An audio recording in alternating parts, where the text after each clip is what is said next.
धीरे धीरे से तेरा हुआ, हौले हौले से तेरा हुआ। सर कौन धीरे धीरे से मेरा हुआ, कौन हौले हौले से मेरा हुआ? बेटा ये क्यूए धीरे धीरे से तुम्हारा हुआ। सभी को प्रणाम। चलिए दोस्तों, एक शुरुआत हम संगीतमय कर चुके हैं और अब चैप्टर को भी उसी तरन्नुम में हम लेकर जाएंगे। कौन सा चैप्टर पढ़ा बेटा हमने? कोरिलेशन। तीसरे को फिर से देख लो, तीसरा बहुत मजा देगा। झमझम। If the covariance between two variable is 20 and the covariance of one of the variable is 16, what would be the variance of other variable? दोस्तों बहुत बढ़िया क्वेश्चन, अलर्ट होके। कोवेरियंस दो वेरिएबल का देके रखा है 20, variance of one variable is 16, variance of other variable मांगा है। कोवेरियंस दिया है, वेरियंस दिया और एक का और दूसरे का वेरियंस मांगा है। ऊपर भी यही था, बस ऊपर वाले में क्या था बेटा, उन्होंने आर मांगा था और तीनों चीजें देके रखी थी, covariance sigma x sigma y. और इसमें क्या कर दिया राजा, ये तो हो गया अपना सॉल्यूशन नंबर 1। और अब देखो इधर उन्होंने सॉल्यूशन नंबर 3 में क्या घुमा दिया, वो मैं तो आपके सामने रख रहा हूं, आप देखो मजा आएगा। सॉल्यूशन नंबर 3 में आप चेक करना क्या कर दिया। सुनो बेटा, R is equal to covariance of x y होता है, हाँ सब होता है। और नीचे standard deviation of x into standard deviation of y होता है, हाँ सब होता है। अब यहाँ पर मुझे बताओ, कोवेरियंस जो है सॉल्यूशन नंबर 3 में क्वेश्चन में उन्हें बोला है कोवेरियंस 20 है, एक वेरिएबल का वेरियंस है 16, तो दूसरे वेरिएबल का वेरियंस बताओ। ये दे के रखा है 20, एक दे के रखा है 16 और बोले दूसरे का वेरिएंस बताओ। मैंने क्या करा बेटा, सिग्मा एक्स को under root of variance of x कर दिया और उसकी जगह 16 डाल दिया। ये तो तुम जानते ही हो, एक स्टेप और बढ़ा के तो नहीं लिखना है ना, तुम बोलो तो बढ़ा देता हूँ, नाराज मत होना। Covariance of x y upon में स्टैंडर्ड डिविएशन मतलब under root of variance of x, standard deviation of y under root of variance of y. ठीक है, आ गया साहब। अब तुम मुझे ये बताओ बच्चा कि ये जब मैंने इसको ऐसा लिखा, इधर लिख देता हूँ थोड़ा यूनिफॉर्मिटी आ जाए, अंडर रूट ऑफ 16 और under root of variance of y, और इधर से मैं हटा देता हूँ। तो अब मुझे दोस्तों ये बताओ, मेरी एक समस्या ये आ गई है राजा मेरे कि अब मैं निकालूं कैसे, चेक करो मैं निकालूं कैसे यार। ये 20 upon under root of 16 under root of y देके रखा है, इसका करें क्या बच्चा, करें क्या? मतलब मुझे आर भी नहीं पता है, मेरी दुविधा में तुमको बता दूं, मुझे आर भी नहीं पता है और मुझे under root of variance of y भी नहीं पता। और मेरे 4 ऑप्शन क्या है बच्चों, ये 4 ऑप्शन में तुम्हारे सामने लिख देता हूँ, शायद ऑप्शन से तुम खेलना सीख जाओगे। पहला है मोर देन 100, दूसरा है मोर देन 10, तीसरा है लेस देन 10 और मोर देन 1.25। ये आ गया है मोर देन 100, ये आ गया है मोर देन 100, इधर आ गया है मोर देन 10, मोर देन 10, यहाँ पर आ गया है लेस देन, क्या है देख लेता हूँ, लेस देन क्या है बेटा 10 और मोर देन 1.25, लेस देन 10 और मोर देन 1.25। तो बच्चों अब तुम थोड़ा सा मुझे सोच के बताना, covariance of x y sigma x sigma y, अब under root of variance of x 16 हो गया, under root of variance of y नहीं पता और ये 4 अलग अलग आंसर है, तो मैं क्या करूं? तो कई बार बच्चे मुझे क्या बोलते हैं, अच्छा बोलते हैं, सब बच्चे अपने बुद्धिमान है बेटा, मैं बहुत सीखता हूं अपने बच्चों से। वो बोलते हैं कि सर आप एक काम करो, इधर आप एक एग्जाम्पल डालो, मोर देन 100, तो 100 से बड़ा क्या है सर आप चेक करो। तो मैंने कहा बेटा 100 से बड़ा तो बोले 101 ले लो और 101 को वेरिएंस ऑफ वाई की जगह पे डाल दो। तो बोलता हूँ उससे क्या होगा, अरे सर बहुत बढ़िया चीज हो जाएगी। अगर आपकी आर की वैल्यू, सुनना बुद्धिमान बच्चे मेरे, अगर आर की वैल्यू -1 और +1 के बीच में आ जाए तो आपका पहला आंसर सही है। और मैंने कहा राजा एक तरफा बात बोली, तो मैं एक काम करता हूँ ना, इसको थोड़ा और सॉल्व कर देता हूँ, बच्चों को बोलता हूँ ये 20 कर देता हूँ, तुमने इतनी मदद करी थी, 16 का रूट हो गया 4 और under root of variance of y बोला। अब ये 4 से ये 20 कट जाएगा तो ये आ जाएगा 5, तो तुम्हारा एक्सप्रेशन ऐसा बन जाएगा, ये हो जाएगा 5 upon under root of variance of y. तो कैलकुलेशन थोड़ा इजी हो जाएगा। भाई 16 के रूट को 4 कर दिया, 20 ने 4 को काटा 5 आ गया, 5 अपॉन वेरिएंस ऑफ वाई आ गया। अभी सुनो बच्चा मेरे ध्यान से सुनो, under root of variance of y. अब वेरिएंस ऑफ वाई की जगह डाल दो 100, तो 5 डिवाइडेड बाय 101 का रूट इज इक्वल टू, ये आ गया 0.49। तो यहाँ से वैल्यू -1 +1 के बीच में आ रही है। जब हम नॉकआउट करने जा रहे हैं ना बच्चा, तो वैल्यू आ रही है। मैं थोड़ा इधर एरो बना के तुमको लिखवाता हूँ कि मैंने जब नॉकआउट करा और नॉकआउट करने के लिए मैंने वेरिएंस ऑफ वाई को डाल दिया 101, तो आर की value 5 upon under root of 101, तो सॉल्व करके आया बेटा 0.4975। तो ये अपनी को पूर्ति है बेटा, क्योंकि क्या ये -1 +1 के बीच में है। पर अगर मैं दूसरी वैल्यू लेता हूँ, इससे भी कुछ अच्छा बताऊंगा बाद में, मोर देन 10, तो लेता हूँ 11। तो अब मैं अगर 11 डालूँ कहाँ पर, ये ब्लू कलर से जो वेरिएंस ऑफ वाई यहाँ पर 11 डालूँ, तो 5 डिवाइडेड बाय 11 का रूट इज इक्वल टू, तो 1.5 आता है। तो भाई साहब ये आंसर तो हमको फूटी आँख नहीं सुहाता। लेस देन 10, तो लेस देन 10 पर एक एग्जाम्पल ले लो। मैं ले लेता हूँ 9, और मैं ये ब्लू कलर का डब्बा चेक करना, वेरिएंस ऑफ वाई 9 डाल देता हूँ, तो 5 डिवाइडेड बाय 9 का रूट इज इक्वल टू 1.66। नहीं साहब, हमको ये आंसर भी नहीं सुहाता।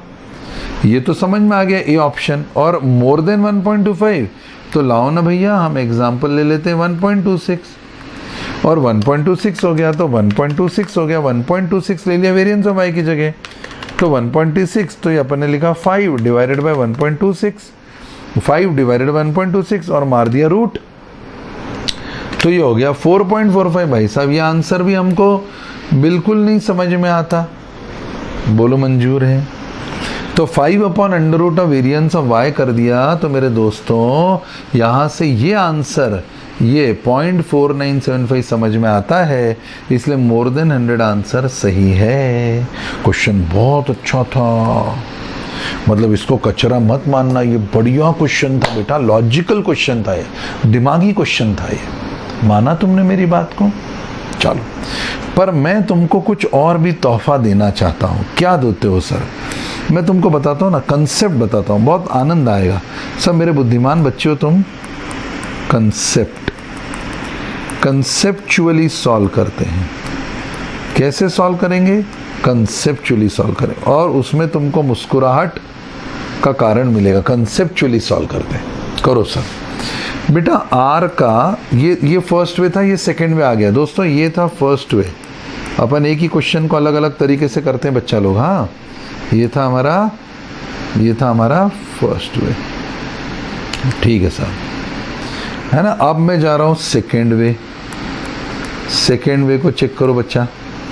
अब आर का formula covariance of x y तो होता है बेटा, नीचे under root of variance of x होता है, under root of variance of y होता है। वेरी गुड सर, ऊपर भी यही लिखा था।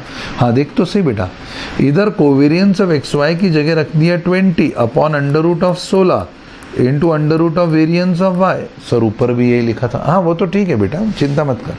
और आगे बढ़ते हैं, ये हो गया 20 अपॉन में under root of 16 4 under root of variance of y. Sir ऊपर भी ये लिखा था। अरे मेरे बाप तेरे हाथ जोड़े, माना ये लिखा था, पर तू आगे देख तो सही, भी कुछ बताता हूँ। सर बुरा मत मानना, पर ऊपर भी ये लिखा था 5 upon under root of variance of y. अब आ रही काम की बात, चिंता मत कर। अब मैं दे रहा हूँ तुमको झमझम लॉजिक। सर झमझम, यस। अब बताओ वेरियंस ऑफ वाई जो है, सुनो बच्चों ध्यान से, ऊपर वाला भी तुम्हारी स्क्रीन पे ले आता हूँ, तुम देख लो यहाँ तक का। अब देखो वेरियंस ऑफ वाई जो है, जो जिस पे हाथ बना हुआ है पॉइंटर ऐसा, वेरियंस ऑफ वाई जो है ये 25 या 25 से बड़ा ही होना चाहिए। अब जो बच्चा मेरी इस बात को समझाएगा वो मेरा बच्चा प्रिय बच्चा होगा। तुम बताओ वेरियंस ऑफ वाई 25 या 25 से ज़्यादा क्यों होना चाहिए? सोचो, तब तक मैं घूंट मार लेता हूँ।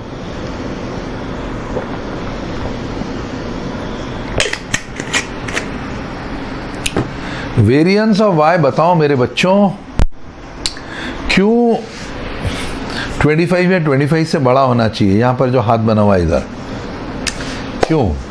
इसलिए क्योंकि सुनो, इसलिए क्योंकि अगर वेरिएंस ऑफ y में 25 या उससे बड़ा नंबर डालोगे, दोस्तों ध्यान से सुनना, वेरिएंस ऑफ y में 25 या उससे बड़ा नंबर डालोगे तो डिनोमिनेटर 5 या 5 से बड़ा हो जाएगा। अगर तुम 25 डालोगे तो 25 का रूट 5 होता है, अगर तुमने 26 डाला तो 5 से थोड़ा बड़ा हो जाएगा।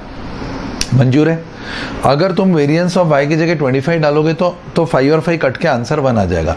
पर अगर वेरिएंस ऑफ y की जगह तुमने 26 डाला, 26 वेरिएंस ऑफ y की जगह 26 डाला, तो अब ऐसी सिचुएशन में 5 या 5 से बड़ा आएगा। डिनोमिनेटर बड़ा हो गया तो 5/5 से बड़ी चीज, डिनोमिनेटर बड़ा हो गया तो 5/5 से बड़ी चीज कैंसिल होकर 1 हो जाएगा। क्या तुम सहमत हो? यस। तो 5/5 से बड़ी चीज जब डिनोमिनेटर में डालोगे तो कैंसिल होकर वो 1 से बड़ा हो 1 से छोटा हो जाएगा। और वही मैं चाहता हूं कि यहां पर वेरिएंस ऑफ y की जगह, ध्यान से जो हाईलाइट कर रहा हूं येलो कलर से, 25, सर 25 क्यों? 25 का रूट 5 होता है, तो ऊपर 5 है तो 5 और 5 कटेंगे तो 1 आएगा, और 26 डाला तो 5 पॉइंट समथिंग आएगा। अब 5 को 5 पॉइंट समथिंग से डिवाइड करोगे तो वैल्यू 1 से छोटी हो जाएगी ना बेटा, और हमको वैल्यू 1 से छोटी चाहिए। आया? लिखो, जहाँ पॉइंटर बनाया वहां लिखो। बड़ी बड़ी गजब की ट्रिक है दादा। Variance of y should be 25 और more than 25। Variance of y की जगह 25 या उससे बड़ा नंबर आना चाहिए। लिखो, variance of y should have 25 और more than 25। Variance of y की जगह 25 या उससे बड़ा नंबर आना चाहिए। मंजूर है? तो variance of y should be 25 और more than 25। Variance of y 25 या उससे बड़ा नंबर आना चाहिए। Only then value of r will be less than 1। केवल तब r की वैल्यू 1 से छोटी होगी। Only then value of r will be less than 1। केवल तब r की वैल्यू 1 से छोटी होगी। और बच्चा मेरे, जब r की वैल्यू 1 से छोटी होगी ना तो ही हमारा काम होगा। तो देखो, इन्होंने जो आंसर दिया है ब्रॉडर सेंस में करेक्ट आंसर है, मोर देन 100, जबकि एक्चुअल में होना चाहिए मोर देन और इक्वल टू 25। प्रिसाइज आंसर होना चाहिए, बारीक एकदम ब्लेड से ऐसा काटे और ऐसा कट लगे, वो वाला आंसर बोल रहा हूं। प्रिसाइसली, यहां पर लिखूं बेटा, precisely, PRECISEL, precisely, did I spell it right? PRECISE, हाँ। Precisely variance of y should be greater than equal to 25। Only then, केवल तब मेरे बच्चा, r की value will be between -1 and +1। तो ये जो मैं येलो से हाईलाइट कर रहा हूं, ये बड़े काम की चीज है। Precisely variance of y should be greater than 25, only then r की वैल्यू वुड बी -1 और +1। तो ठीक है, इतना प्रिसाइज नहीं दिया था, उनने दिया था मोर देन 100, तो हमने मोर देन 100 पे मार दिया, जबकि करेक्ट आंसर था 25 और मोर देन 25। बट देन इनमें से कोई भी उस समय मोस्ट अप्रोप्रिएट नहीं था, इसलिए हमने इस आंसर को लगा दिया। क्या तुम मेरे साथ हो? स्क्रीन पर दिख रहा है, फुल क्वेश्चन आ गया बेटा? श्योर?